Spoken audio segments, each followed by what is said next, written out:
গাজওয়াতুল হিন্দের আমাদের প্রস্তুতি গ্রহণ করতে হবে। আমার মনে হয় ধীরে ধীরে পরিস্থিতি সেই দিকে যাচ্ছে। ধন্যবাদ। পশ্চিমবঙ্গের মুসলিমরা কিছুটা ঝিমিয়ে গিয়েছিল। আমার মনে হচ্ছে যে বিজেপির বিজয়ের কারণে হয়তো তারা গা ঝাড়া দিয়ে উঠতে পারে, তারা নতুন করে একটা জাগ্রত হওয়ার একটা সুযোগ বা চিন্তা করার একটা সুযোগ তাদের তৈরি হতে পারে। বাংলাদেশের জন্য আমরা দেখেছি যে বিশ্বের সব জায়গায় এখন মানে যারা ধর্মকেন্দ্রিক আহ সংখ্যালঘু নির্যাতনের একটা মার্কাজ, একটা কেন্দ্র, একটা প্রজনন কেন্দ্র হচ্ছে এই ভারত বা গোটা ভারতবর্ষকে আপনি বলতে পারেন।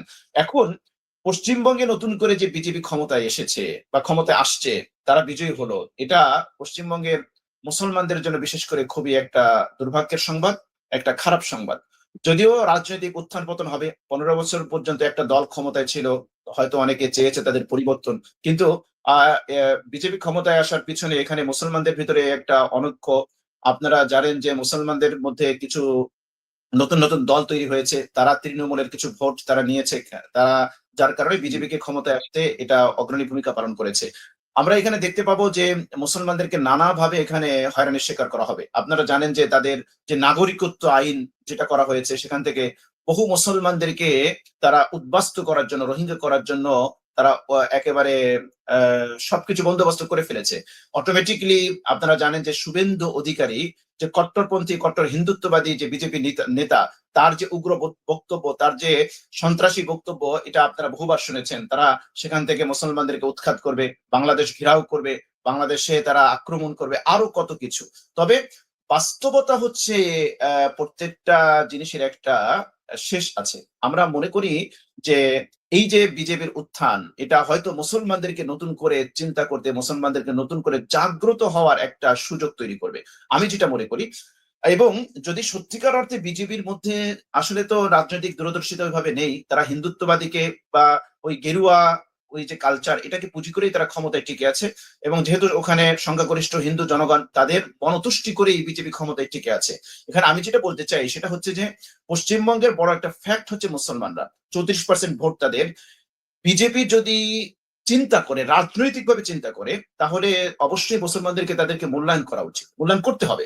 কেননা এবার কিন্তু মুসলমানদের ভোটে কিন্তু একটা রাজনৈতিক প্রেক্ষাপট চেঞ্জ হয়েছে। মমতার দুর্গে যে পতন হলো, এর ক্ষেত্রে মুসলমানদের মধ্যে একটা বিভাজন তৈরি হয়েছে এবং মুসলমানরা তারা ডিভাইড হওয়ার কারণে বিজেপি কিন্তু জিতেছে। তো এটা একটা পরোক্ষ মেসেজ কিন্তু এখানে আছে, সেটা হচ্ছে যে বিজেপিকে নতুন করে একটু ভাবতে হবে, নতুন করে একটা শিখতে হবে যে মুসলমানরা হচ্ছে বড় একটা ফ্যাক্ট পশ্চিমবঙ্গে। আপনারা জানেন যে টোটাল হচ্ছে 34% ভোট, কোন কোন জায়গায় মুর্শিদাবাদ সহ আরো অন্যান্য জায়গায় প্রায় 66 বা 64, কোথাও 52, কোথাও 49% ভোট মুসলমানদের আছে। সুতরাং মুসলমানদেরকে একেবারে অ্যাভয়েড করে এটা টিকে থাকা খুব একটা সহজ হবে বলে আমি মনে করি না। তবে আমি দেখেছি যে পশ্চিমবঙ্গে একতরফা ভাবে যখন বিজেপি এই গোড়া হিন্দুত্ববাদী এই জঙ্গি সংগঠন এরা যখন নির্যাতন চালাচ্ছে, তো এর মধ্যে আমরা দেখলাম যে মুসলমানদেরও তারা প্রোটেকশন দেওয়ার জন্য তারাও মিছিল বের করেছে। এটা হওয়া উচিত। আসলে মানুষ যখন নির্যাতিত হতে হতে যখন দেওয়ালে পিঠ ঠেকে যাবে, তখন কিন্তু তাকে ফিরে দাঁড়ানোর, রুখে দাঁড়ানোর ছাড়া আর কোনো দ্বিতীয় কোনো ওয়ে কিন্তু তার থাকে না। আমি মনে করি যে এটা পশ্চিমবঙ্গের মুসলমানদেরকে নতুন করে ইউনিটি তৈরি করার, কমিউনিটি তৈরি করার, এবং ভবিষ্যৎ তারা কিভাবে এই আগ্রাসনকে মোকাবেলা করবে, রাজনৈতিকভাবে, সামাজিকভাবে, ধর্মীয়ভাবে, এটা কিভাবে, কালচারাল ভাবে এটা কিভাবে তারা মোকাবেলা করবে, এটা নতুন নিয়ে নতুন করে তাদের ভাবতে হবে। নতুন করে তাদের ইউনিটি, কমিউনিটি এগুলো তৈরি করতে হবে। এগুলো মোকাবেলা করার জন্য তাদের সুদূর প্রসারী পরিকল্পনা তাদের গ্রহণ করতে হবে। হয়তো পশ্চিমবঙ্গের মুসলিমরা কিছুটা ঝিমিয়ে গিয়েছিল। আমার মনে হচ্ছে যে বিজেপির বিজয়ের কারণে হয়তো তারা গা ঝাড়া দিয়ে উঠতে পারে, তারা নতুন করে একটা জাগ্রত হওয়ার একটা সুযোগ বা চিন্তা করার একটা সুযোগ তাদের তৈরি হতে পারে। বাংলাদেশের জন্য আমরা দেখেছি যে বিশ্বের সব জায়গায় এখন মানে যারা ধর্মকেন্দ্রিক, বাংলাদেশের জন্য আমরা দেখেছি যে বিশ্বের সব জায়গায় এখন মানে যারা ধর্মকেন্দ্রিক যারা রাজনীতি করে তাদেরই উত্থান হচ্ছে, কিন্তু বাংলাদেশে দেখি আমরা একটু তার ব্যতিক্রম।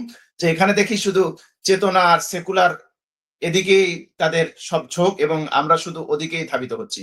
তো বাংলাদেশের জন্য আসলে কূটনৈতিক ভাবে তো প্রত্যেক দল, প্রত্যেক দলের বিজয়ের তারা অভিনন্দন জানাবে, এটা স্বাভাবিক। কিন্তু আমরা ইতিপূর্বে যেটা দেখেছি যে বাংলাদেশে কখনো যদি কোনো হিন্দুর গায়ে একটা টোকা লাগে, বা ভারত থেকে অনেক রাজনৈতিক ব্যক্তিবর্গ এবং ভারতের রাষ্ট্রীয়ভাবে সেটার প্রতিবাদ জানানো এবং এর বিরুদ্ধে তাদের অবস্থান জোরালো করা বা বহির্বিশ্বে এটাকে তুলে ধরার জন্য তাদের যে তৎপরতা আমরা দেখেছিলাম, কিন্তু বাংলাদেশের আমরা দেখি সম্পূর্ণ ব্যতিক্রম। কেন যে বাংলাদেশের শাসক গোষ্ঠী এই জায়গায় এসে তারা এত নতজানু নীতি তারা ফলো করে, এইটা আমার বুঝে আসে না। আমরা এখন পর্যন্ত দেখি নাই যে ভারতে পশ্চিমবঙ্গে যে নির্যাতন হলো, পশ্চিমবঙ্গের যে মুসলমানদের মার্কেট, দোকান বাড়ি, ঘর বাড়ি জ্বালিয়ে দেওয়া হলো, তাদের প্রতি হামলা করা হলো, রাষ্ট্রীয়ভাবে এর কোনো নিন্দা এখন পর্যন্ত জানানো হয়েছে এটা আমার দৃষ্টিগোচর হয় নাই। বরঞ্চ এর ব্যতিক্রম আমরা দেখেছি, অভিনন্দন জানানো হয়েছে। হ্যাঁ, আপনি অভিনন্দন জানাতে পারেন, কোন সরকারকে অভিনন্দন জানাতে পারেন, কিন্তু কোন কোন জায়গায় যদি কারো প্রতি জুলুম হয়, শুধু মুসলমান না, মুসলমান বলে কথা না, অন্য কোন সম্প্রদায়ের প্রতি যদি নির্যাতন হয়, জুলুম হয়, আমি মনে করি প্রত্যেকটা রাষ্ট্রের একটা নিজস্ব একটা সত্তা এবং আত্মমর্যাদা থাকা উচিত।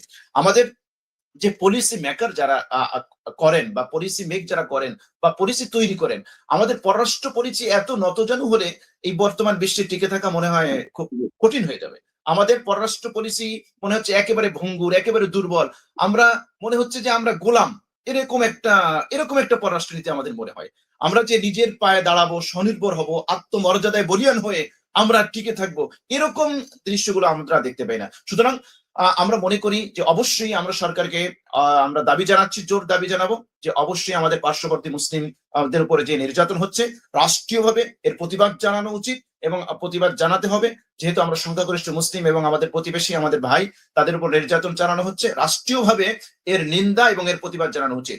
এখানে আরেকটা বিষয় আমি একটু টাচ দিতে চাই। আমরা দেখলাম যে এই যে পশ্চিমবঙ্গে বিজেপির উত্থান, বিজেপির বিজয়ের কারণে আমরা দেখলাম যে বাংলাদেশের বিশাল বড় একটা পলিটিক্যাল পার্টির অনেকে খুব খুশি হয়েছে।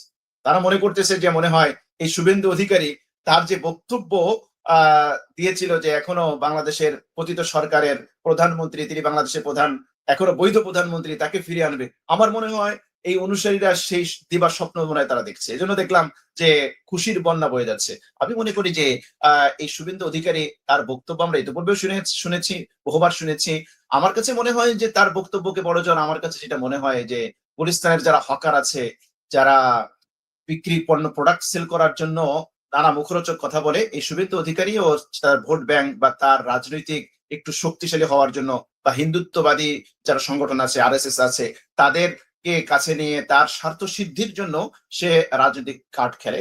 এটা যে মানে খুব একটা প্রভাব ফেলবে বা খুব একটা কিছু করে ফেলবে এরকম আমার কাছে মনে হয় না। সুতরাং বাংলাদেশ যদি এই জায়গায় থেকে সুদূর প্রসারী, চিন্তাশীল, বাস্তবসম্মত পররাষ্ট্রনীতি মেক করতে পারে, পলিসি নির্ধারণ করতে পারে এবং সেভাবে আগাতে পারে, তাহলে আমি মনে করি যে হ্যাঁ, তাহলে আমি মনে করি যে এই জায়গায় খুব একটা ক্ষতি হবে না। তবে পশ্চিমবঙ্গের সাথে আমাদের বিজনেস আছে, আমাদের বর্ডার, আমাদের সীমান্তের জায়গাগুলো আছে।